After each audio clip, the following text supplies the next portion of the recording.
اچھا جی چې ته نور یې خو د خپل ځان د رڼا نه که خبر شوې ته نور یې خو د خپل ځان د رڼا نه که خبر شوې یقین و که سپوږمۍ به دې جونګړې ته راځي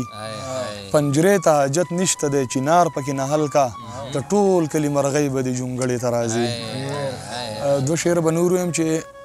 مشره صاحبه تا ته نه رسي جونه دې رسي مشره صاحب تا ته نه رسي جونه دې رسي داسې یو ذات شته چې زموږ چغې هغه ته رسي په مړو یې رو کې څو بسرې لا ژوندي پراته دي دا به لمبا اخلي او دا به ستا کاله ته رسي غزل دی ارمانه چې زړه پاتې کېدو رانه ځیګر پاتې کېدو کوڅه کې د یو چا به مې نظر پاتې کېدو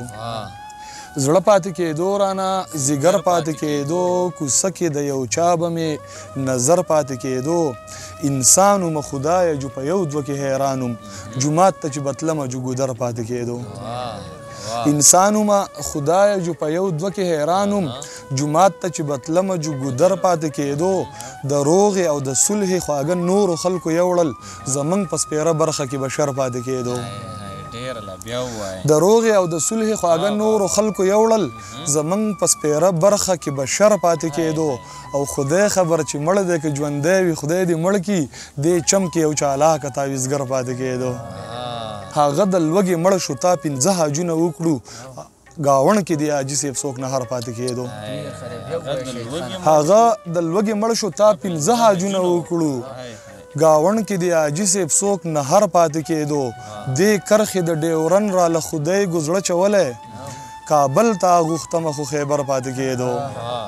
دې کرښې د ډیورن را له خدای ګزړه چولی کابل ته غوښتمه خو خیبر پاتې کېدو د نظم د قیتې او د غزل په دغه ښار کې شاید به د لفظونو جوارګر پاتې کېدو چې کینه په زړه کې مې د یار پرته ده کینه په زړه کې مې د یار کینه په زړه کې مې د یار پرته ده تنه زما په سور انګار پرته ده قافله ستړې شوه د تلو ووته لا خو منزل ته ډېره لار پرته ده د قسمت دغه بې رخۍ ته ګوره تشه پیاله زما په وار پرته ده نن بلبلان هغه مستی نه کوي د خزان دوړه په ګلزار پرته ده نن بلبلان هغه مستی نه کوي د خزان دوړه په ګلزار پرته ده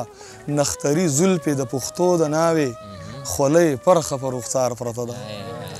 نختري زلفې د پښتو د ناوې خولۍ پرخه په رخسار پرته ده شاهده تا ته پښتونخوا په تمه خوره وره په انتظار پرته ده